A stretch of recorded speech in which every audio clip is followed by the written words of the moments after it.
This is going to be a really helpful video. I don't know if I'll be talking to myself during this. It's okay if I am. But I'm going to share with all of you some important information that I think will be very, very useful, especially if you have an animal at home. If you have a pet, I have little Lewis right down here. He's an acquired taste. He sometimes bites unexpectedly. But hello, Amid, welcome. Thank you for liking the video. Brandon, please like the video and tell me where you're tuning in from in the comments section of this video. Let's see, who else do I have on here? Welcome in Massachusetts. And if we have 13 of you on, we should have 13 thumbs up on this. This is actually, I have some tissues here in case I start crying, but I'm gonna try not to. I think I've shed a lot of tears over the past week, and rightfully so. So those of you who do not know, and I'm just gonna welcome some more people on. Russell, welcome in Wisconsin. And if you guys can actually share this, just hit the share button to your Facebook page. If anyone has an animal, dog, cat, horse, whatever, they will really benefit from this video. I'm actually going to clear the energy in honor of my sweet rescue dog who passed away this past Monday. I lit in a candle for him, and it's really funny. All the candles I have, they say things like abundance or good fortune, but good fortune is what he brought me. So good fortune in spirit, good fortune in love, good fortune in finances. My dog really brought and continues to bring all that to me. So this is to honor Rodger. And these flowers I cut Monday, the day of his passing. But I also just cut some fresh flowers from the front of the garden, the front yard today. And I will continue to cut flowers for him every week as long as I live here. So I just wanted to honor him that way. And the third way I'm going to honor him before I get into this video, and thank you for sharing and continuing to tell me where you're tuning in from, welcome Patrick, is I'm going to honor him by clearing the energy with my singing bowl. Because one of the things that I did for Rodger, and those of you who are subscribed to Andrea Cox TV know this, I would play the singing bowls for him out back, and I did that often, and he loved them. It brought him so much peace. And there's actually people you can pay to play singing bowls for your animals or for yourself. But every time I did it, and if you go and look at those videos on YouTube, he would put his hand around my hand, like I would rub his chest, and he would embrace my hand. And he was the most loving dog I have ever had. And I say that with all truth and integrity and honesty. I love Lewis. I've had Lewis for 12 years. Lewis will probably be with me for another 100 years because the mean ones never die, they say. And Rodger was a different type of breed. He was a different animal. So let's clear the energy and just honor Rodger real quick, just with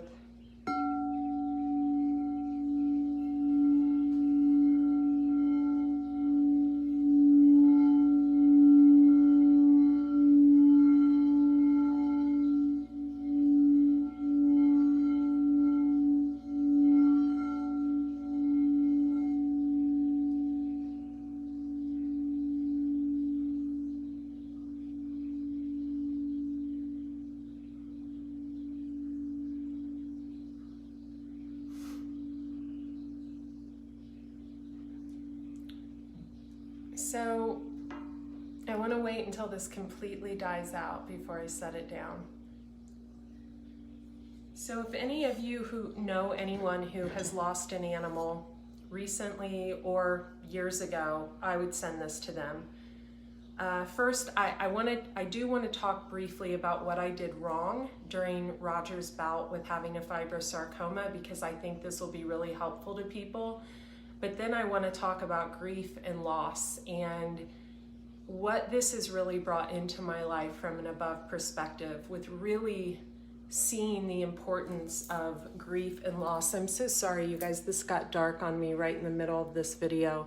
So I hope you guys can still see me. I think you guys can. So Rodger, when I came home one day in May of last year at my old place, he had a lump on his snout. I do remember coming home a few days prior and there being just trace amounts of blood on the floor. I had travertine white floors there, and I remember seeing trace amounts of blood, but I checked him out, felt nothing. Lewis looked fine, Rodger looked fine, so I didn't think anything of it. About a week later, I noticed when I came home that it was a very small lump, about the size of a dime, on his snout. And it was hard. It was not soft, it was hard. And I thought that either he had gotten stung by a bee, or I had foxtails in my yard, a lot of foxtails, so I thought maybe he had gotten one lodged in his snout or something, but I was watching for any change of in his behavior, and I saw none. He was eating full plates of food, he was drinking water, he was sleeping, everything was great. I now feel like when I gave him a bone marrow bone, because I would often give my dogs eat a pristine diet. They eat Northwest Naturals. They are 100% raw. They drink filtered water. They have the best supplements. They do raw goat yogurt in the morning. So my dogs only eat one solid meal a day. I know how to take care of animals. I've had animals all my life. I feel like one time when I gave him a bone marrow bone, I remember the week prior him yelping out when he was on his little meditation chair eating it. I think it may have injured him, because sometimes injuries can actually turn into a lump and then metastasize into cancer down the road. So that's what I think happened. He could have also gotten a foxtail up there and that could have metastasized. I don't know. All I know was at the time, and I'm trying not to carry this guilt, I was going through a double hacking on both my websites, trying to clear that up. And I was also going through knowing I had to move. So I was trying to find a new home to relocate to. And I was also going through a hacking. So I was working with new people that I still work with today. And I had a lot going on. So I did not take him in. I did not take him in right away. I watched him. He ate full plates of food. The little lump stayed dime-size amount. I also made the mistake of listening to friends too who didn't know what they were talking about, but I waited until I moved 3 months later to have it looked at. And it didn't grow. It stayed the size of a dime. So that is the first mistake I made, and I wanted to be very clear and own that. If your dog or your cat gets a lump, I don't care if it's the size of a pin needle and whether it's hard or soft, have the respect and honor to get them to the vet right away. So when I moved here, and the vet system where I live currently is not the best, I took him in and the veterinarian said, I want you to see an oncologist. I think your dog has cancer. And I said, well, what do you mean? And he said, well, this goes back, it's kind of leading into the mouth, etc. And I'm like, but it's just, it's just this big. He can see out of both that, like, I don't understand. So I took him to the oncologist, and they don't let you go in with them, which was really hard for me. And this was in August, and the report came back that it was not cancer, and it was some type of cell that could turn into cancer possibly, but it wasn't cancer. And I just kind of trusted that and ran with it. I thought, okay, it's not cancer. I'll continue to feed him. I then got a resonant light machine, a Rife machine in here to treat him with frequency, sound, and light. And Rife machines, they're not cheap, and I thought that was the best way to treat him. Hindsight is 20/20. I need to stop beating myself up over this, but if I, and I do, I have a lot of regrets. If I could go back now, I would have immediately got him in to get a second opinion, and I would have gotten him radiation. The ironic thing and kind of the spiritual component of this is where I lived previously had the best radiation department in Carlsbad, California, anywhere for animals. It's a precision laser that goes to the size of a pin needle. Where I moved, the closest place to get radiation for an animal is like, 6 hours away. And I actually took that after he passed as a sign that this was happening for a bigger purpose. Because had the radiation department been down the street, I would have just thrown caution to the wind. Money was no object. I would have just went right for it, and I didn't. And the main reason I didn't, the main reason I chose the oral chemo route was because of the distance. I thought, my God, he has to get this done 16 days in a row or something. And no one told me that he needed radiation too. I was just going off of my own research. So no radiation in August, September, October. At the end of October, the little tiny dime-sized tumor actually bloomed like a flower. It went from being very tiny to about this size. And then what happened was he got an infection in his mouth. So I booked an oral biopsy with the best oral veterinary surgeon. The guy goes between Las Vegas, Utah, California, LA. The guy is all around. He's the best. And this is the second mistake I made. He could not get Rodger in for a month, and I waited that month. And I finally got him in for the oral surgery, and he said, I know this is a fibrosarcoma. But they sent it off to a lab, and it finally came back with a proper diagnosis that it wasn't just this little cell that I got from the needle aspirate, it was actually cancer. So I started treating him holistically for cancer.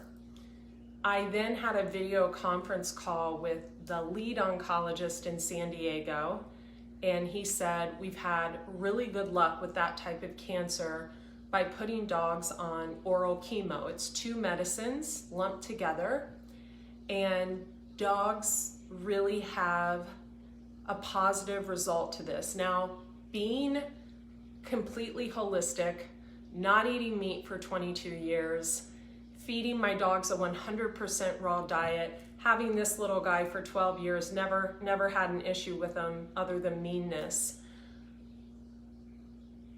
I actually went completely against my own personal thought process and beliefs and agreed to do this.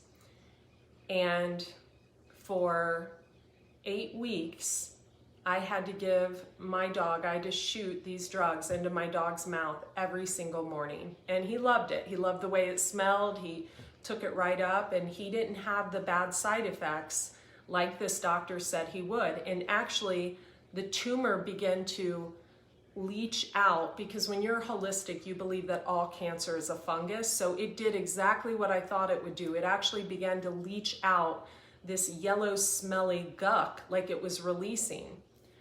Well, the length of time was 6 to 8 weeks for the chemo.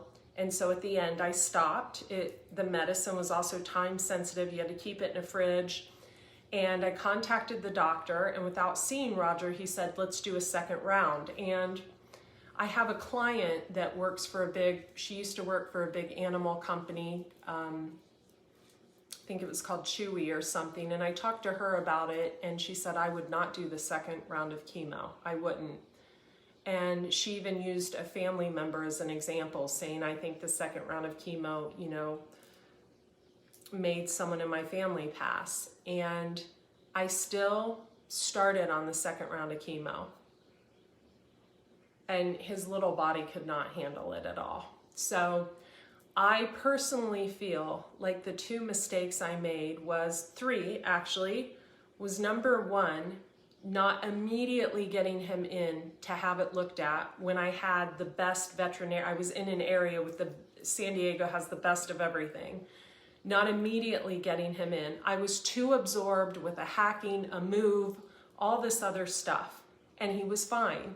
So, you know, it's like when your kid falls and they bump their head, but they're fine, right? So you kind of like are, oh, it's fine. And then 6 weeks later, you find out they had a concussion or something. It was the same thing. We do the best we know how to do in the time that we know how to do what we're doing. And I hadn't had experience with this, and not to use it as an excuse, but I had so much going on. So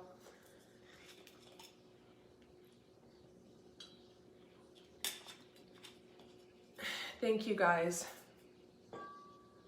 Thank you, Hope. Thank you, Denise. So the second mistake I made is waiting a month for that oral surgeon to get my dog in.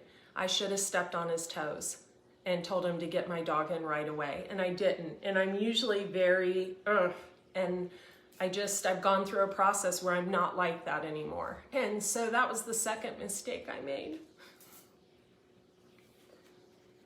And the third mistake I made was doing the chemo. And I will say that until I'm blue in the face. I went against everything I knew. I mean, I've been in holistic health for years. I've eaten a vegan, primarily raw diet for years. I feed my dogs raw for years. I know what chemo does to the body. He had an excellent reaction to the first round. The second I stopped the chemo, the thing blew up again. So I thought doing the second round was good, but part of me knew that the toxins in the chemo were probably causing that. So that was the third mistake I made. The mistakes I did not make were playing these singing bowls for him all the time. Letting him get as much air and beauty as possible out in this yard while I would work out every morning, while I would lay out, we just spent so much time outside. Holding him on the front porch every single night while I would talk to friends on the phone and letting him get that fresh air and him just falling asleep in my lap. Those were the things I don't regret. And I feel like the natural approach is best when a dog gets something like this. But if I could go back, I would have done the radiation treatments. Even though they have to put a dog to sleep 8, 9, 14 days in a row, when you have a place that does precision radiation, that's so precise, I personally feel like that would be worth the money. Also, I want to talk about financially. I spent a lot of money trying to help my dog. I feel like I did everything ass backwards, and that's the truth. When I rescued Rodger 7 years ago from the Downey County shelter, he had a tumor on him. His owners threw him out like trash. He could barely walk. I had to put a towel under him and hold him on a harness leash and a towel to get him to walk. He was too scared to come in from my garage. He was too scared of my other dog. He had no hair. He had mange. That dog had the most beautiful coat while he was with me. He ate the most beautiful food. He lived bi-coastally for 5 years. Or 3 years. He went to San Francisco. He went to Mexico. He went to Arizona. He was in San Diego. He went to Las Vegas. He went everywhere. That dog went everywhere, and that dog lived a beautiful, peaceful life. I gave him that, and that's what's giving me peace today. I have been an absolute shit show for the last 5 days, and I'll just be the first person to admit that. I have had ups and downs like you would not believe. I want to touch on the money thing when you're paying for treatments for your dog, and then I want to go into the grieving process and the one thing that actually helped me. So the money thing, there's a company called Care Credit. They cover a lot. If you have good credit, you can get a Care Credit card and they can help. If you don't have Care Credit, I would go to family or friends or something like that. There's always a way There's always a way. You could do a GoFundMe. There's always a way. So don't use money as an excuse. Animals deserve the best possible treatment we can give them. And this is what is so hard for me to understand. I put a video on TikTok last night. I was just in my spare bedroom that I would sleep in with the 2 dogs. And I was looking out the window and I just wanted to talk about the sadness and the grief. And I've had so many people email me and are like, I lost my cat. I had it for 15 years. I lost my dog. I lost my horse. An animal, people grieve over family members that don't even treat them well, right? Family members who lie, family members who don't treat them well. An animal you have for anywhere from, 7, 12, 15, some of them live to be in their 20s. My mom had a Shih Tzu that lived to be like 17. And that animal shows you absolute unconditional love. That animal is there for you when you get out of the shower and you're naked, when you go to bed, when you wake up, when you're eating. You take care of that animal. That animal shows you unconditional love. My dog Rodger would not let me cry. There was absolutely, I don't want to say this, what I was getting out of when I found Rodger, or when Rodger found me rather, because I feel like he found me. But from what I came from and what I went through as I took care of that dog was never crying, because that dog didn't let you cry. He would curl up on my lap and lick my chin. There was no crying. When one of my family members had to have heart surgery and I literally had to peel myself off a bathroom floor that I spent 2 days on crying because I have a very sensitive heart, even though I don't really show it, that dog laid next to me for 2 days, licking my back, pawing, being so sweet. He was the most precious animal I have ever known. He loved having his chest rubbed because that's where his tumor was. He would always cut my hand. The tail wagging up until he passed away, even 3 minutes before he passed away, he was wagging his tail. He was the happiest, kindest, most loving, sweetest dog. And I want to tell you something else.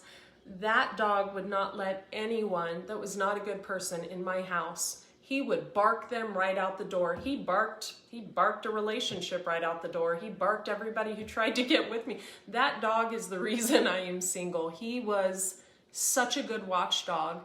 He was an Affin Pinscher, and they are known to be highly, highly intelligent and excellent watchdogs. I think they bred them in Germany to get the rats out of the kitchen, and boy, did he get the rats out of my house.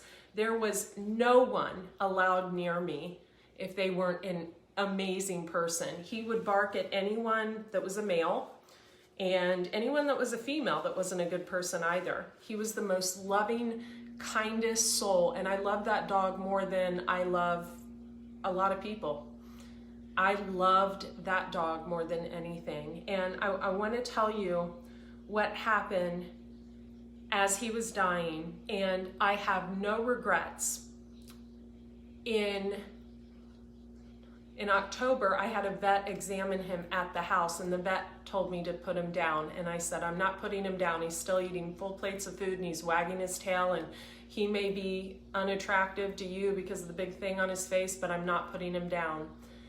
And I decided to just spend as much time as possible as I could with him. I want to veer off subject 1 second.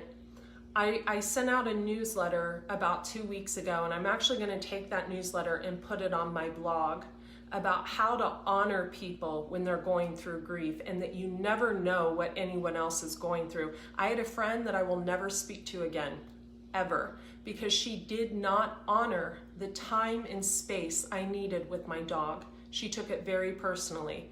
That's over.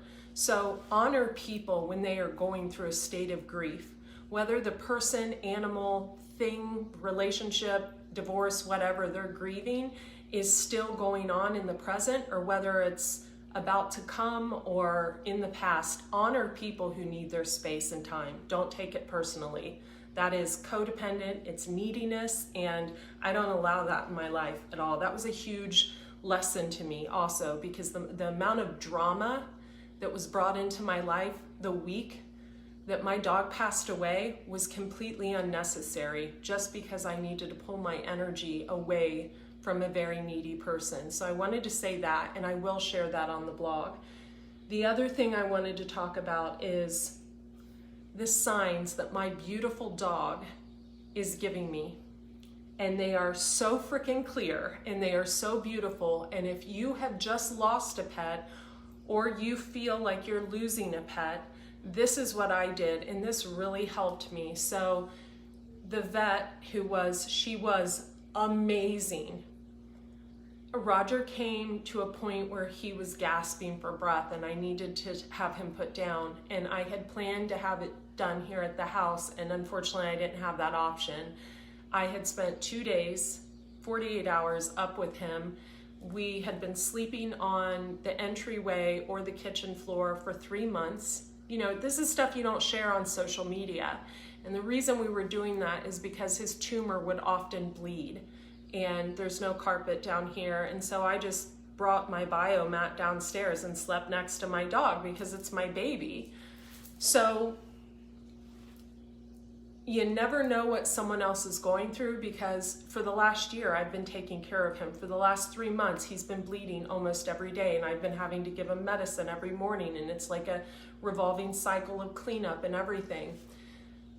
The time that he told me he was ready to go, it was around 4 a.m. on Monday morning, this past Monday, and he was having blood in his stool and diarrhea. And I was actually scared to bathe him. He had urinated on himself. I was so scared to bathe him because he was so thin.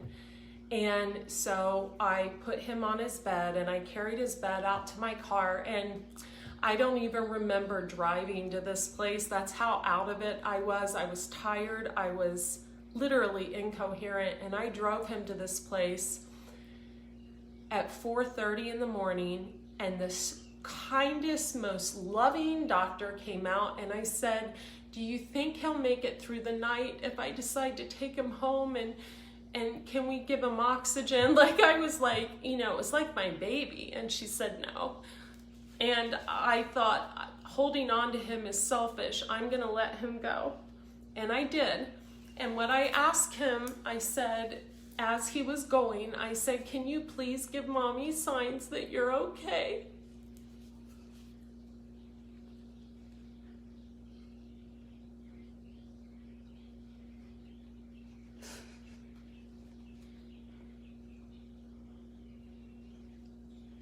And he did. I asked him for specific signs. I said, "Please send mommy sunshine. Please, like bright rays of sunshine. Like blind me with sunshine," I said. "Please send mommy rainbows. Please send mommy flowers. Please send mommy birds." And specifically, I asked for owls. And I don't know why. Probably because owls are really significant. They have been significant for me in my life over the past 3 years. And on my drive home, the sun was coming up over the mountains, and I swear to God, you guys, I have a crack on my windshield. I had to pull over. I was blinded by the light. And when I say blinded, I mean I was literally blinded, like blinded by the sunshine. And I said, "Oh wow, you're giving me signs, aren't you?" Then I came home and I passed out on the couch for about 3 hours, and I was woke up by my doorbell ringing. And it was these 2 women that I had booked to do a spiritual cleaning of the house. Like they like move furniture outside and scrub your floors organically, buff out your floors. They sage, they Palo Santo, and I had forgotten that I had booked them. I had been so busy cleaning up his blood and taking him to appointments that I had legitimately forgotten. You guys, I was so out of it taking care of him that I would forget to take my trash cans down. Like, my neighbor must have taken my trash cans down 3 or 4 times. That's how consumed I was with his care. And so these women show up, and I'm like, oh, I forgot that I booked you. My dog just died. Can we rebook? And then as they were walking away, I was like, no, actually, I need someone here. Please clean. And they did. Thank you for the hearts, you guys. And they spent the whole day here. They were sisters. Angelique and Maria are their names. And every time they would see me crying outside, they would come out and give me a hug and just say, it's going to be okay. And you have such a big heart. They were so nice. And that was the day I cut these roses, which are dying. I know I need to throw them out and replace them. And I cut more flowers from the garden. So that same day he had passed, he sent the rays of sunshine in right when I left to tell me he was okay and he was safe and he was with me. And then he sent the flowers. I cut flowers from the garden. And then I laid down on the couch while they were cleaning, and I noticed there was a ton of hummingbirds in the front tree, and I look up and there's a nest of hummingbirds, and there were the birds he was sending me. And I thought, wow, he's legitimately sending me all the signs. And then all of you were doing the rainbow emoji on the post. So there was the rainbow I asked for, but the only thing I hadn't seen yet was the owl. And remember, I asked him to send me these every single day. So they were cleaning, and I was walking upstairs and getting knickknacks and things to, like, you know, pull the house together. And as I was walking down the stairs, I have this owl planter that I planted with him right by my side. I planted aloe in it 2 years ago, and I saw that and I brought it downstairs, and I thought, he has sent me every single sign that he is still with me within hours of his death. And then I went to bed. I woke up the next day sad. The third day after was the worst. I was a mental case. I woke up the next day sad, but immediately, like I woke up with the sun blinding me through the window, saw more rainbow emojis you guys were sending me in emails and Messenger. I got flowers. Someone actually sent me flowers. So there were the flowers. The birds are everywhere here. I feel like I live in a bird sanctuary. And then wouldn't you know, there was an owl in my back tree in the middle of the day. And they're usually only at nighttime do they come out. And I thought, this dog is so with me. The second day after he had been put down, I had forgotten that a furniture store was sending me this couch, and the couch came again, like forgotten things were coming, forgotten about appointments, forgotten about taking care of myself, forgot to wash my face, to brush my teeth. I had forgotten everything. And this couch came, and I took one look at it and I was like, oh my God, that is as white as Lewis. I can't have a white couch like that. And I kept thinking, because I have a dog that bleeds, you know, and something came over me. Like, I looked at the couch, I called my mom, and I was like, this is really white. She's like, yeah, I don't know how you're gonna make that one work. And I don't even think you're gonna make that one work. I was like, I need to make it work. I feel like, and the couch was a mistake. The white color was a mistake. I was supposed to be getting like a gold couch. I feel like the mistake was meant to be, because he was telling me, Mommy, you're free now. You don't have to clean up my blood. You can have a white couch. You know, Lewis won't get your couch dirty. And I felt like that was another thing from him. And even this morning, so here I am like 5 days later, 6 days later, even this morning, as I logged on and I made a post about, you know, summertime with photos and things, and the beautiful flowers that are in the picture that I posted today are from a memorial service I gave my dog, which is party of two with Lewis and I, the night he died, or the day after he died. But even today, I clicked on Marketplace and there was a wicker owl, and I thought, this dog is, every day he's sending me all 5 of those signs. And I don't know how long he'll do that for, but I am accepting it, because, and it may sound crazy to you guys, but it's making my heart feel at ease. So if you have lost a pet, or you know anyone who has lost a pet, please share this video to them. And I want to tell you guys, and I'll link it in the description box. The one video that helped me is a TEDx talk of a veterinarian who performs euthanasia. And she said the meaning of euthanasia, and I want to get this right, so I'm going to look it up.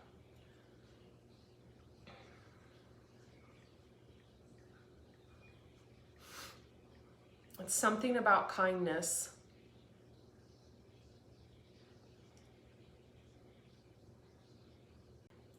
So she said it means in some language something about a kind death. In the Webster's dictionary, it says something else I just read, like the painless killing of a patient suffering from an incurable and painful disease.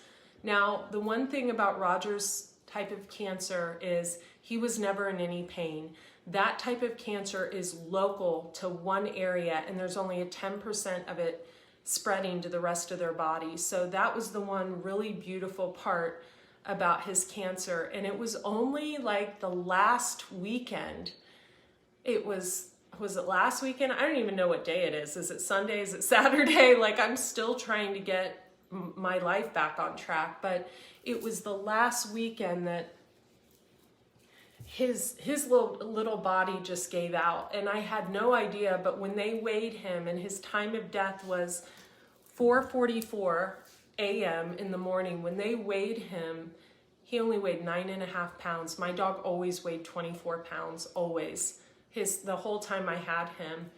And that was actually the weight he weighed when I rescued him and I saved his life. And I just feel like, you guys, I just want to end this with this. And I know this may seem like a really crazy video to all of you, but I have been wanting to say the mistakes I felt I made. I had been wanting to also say, if you have people in your life that don't respect your time and privacy when you're going through something heavy, eliminate them. Done. I became very, very Queen of Swords, very guarded when people were not respecting my time with my animal. Very, very done. And that's important. Respect. You never know what other people are going through. It doesn't matter what they put on social media. No one ever talks about, I mean, hello, do people actually talk about when they're going through a divorce on social media? Does anyone do that? Do people actually talk about when they're having problems? Do people talk about when someone they love is dying? Sometimes they do, and I did share with you what I was going through. But when it got so bad that I was sleeping on my kitchen floor with my dog, that wasn't something I wanted to announce to the world. You know, crying for 4 hours a day isn't something I wanted to announce to the world. Really, really feeling deep regret for my choices with my animal, sorrow, remorse, sadness was not something I wanted to announce to the world. So respect people's time and space when they ask for it. Also, I want to talk about one other thing, and I wanted to share with all of you about how beautiful it was and the signs to look for and the signs to ask for as your dog is going away. Ask your dog to give you signs, and the importance of getting insurance on your dog. I had no insurance on either of my dogs, so when this happened, it was just like out of pocket, out of pocket, out of pocket, and it's not cheap. It's not cheap to have a vet come to your house. It's not cheap to put a dog on chemo. It's not cheap to get an oncologist for a dog. It's not cheap to have a surgical biopsy. These things are not cheap, so get your dog insured. That's very important. But also, my little dog Lewis has been depressed since his brother passed, and he's been acting different, you know. So Lewis has slept with me for 12 years, right? Best husband, most loyal husband I've ever had. Rodger would sometimes get too hot and come and sleep on the cold floor. Lewis has started sleeping in his spot. He also gets on his chair, and he also looks for him every morning, which is very depressing for me. But I'm thinking about him and the sadness for him. So I might very well rescue another dog, and I wanted to bring that up, and here's why. Don't judge people who get another animal after their animal has passed. There's reasons that people do that. And I heard a lot of judgment from people when I would bring that up, like, oh my God, how can you? And I was like, really, how can I not? If I have a dog that is severely sad for losing his brother, of course I'm going to try to do everything in my power to cheer him up. So that's another thing. Drop the frickin' judgment of people who go through things like this. And oh my gosh, one thing to never say to a person is, it's just a dog, or it's just a cat, or it's just a horse, or it's just an animal. People who say things like that are trash. They treat animals like trash. They probably treat themselves like trash. It's not just an animal. It's not just a dog. It's not just a lizard. It's not just a cat. It is a family member. And people need to understand that. And that's what I wanted to say. And I hope this video doesn't come off. I don't really care how it comes off, because this is what I felt in my heart, and this is what I wanted to say all week. Give people the respect they need to take their own time. I will be putting that blog post up that I sent out in my newsletter over the next couple days. Do everything you can for your animal. Do feed your animal a raw diet. Had I had Rodger from the time he was this big, like Lewis is healthy as a horse, even with a heart murmur. He is so healthy. He runs laps around the house. I didn't have that opportunity with Rodger. Rodger was fed kibble. You don't feed a dog kibble. You don't feed them hard dog food. You feed them a raw diet that you have to keep in the freezer, and be smart. He was not taken care of. He was kept in a crate 24/7. He was thrown out like trash when they found out he had a tumor on his chest. He didn't have the same chance that he was. If he would have had me as his mommy from day one, totally different outcome. But he didn't. And I feel like I gave him the best life possible, and that's what's allowing me to sleep. That's it, you guys. I love you guys. Thanks for being here with me. Thanks for all the support. Thank you for all the messages, the emails, the private messages, the calls, the texts. I really saw who my true friends were and family members were while going through this process. Really, really, really felt the love. And if I did not get back to you via email, via text, via messenger, via comment, I'm so sorry. I am very sorry. I'm trying to heal myself. My heart is broken. My heart feels like a million pieces of glass shattered on a floor. And I need to heal. I need to sleep. But I wanted to thank you guys for that. I love you guys. I'm gonna log off of here. Thank you. Bye-bye.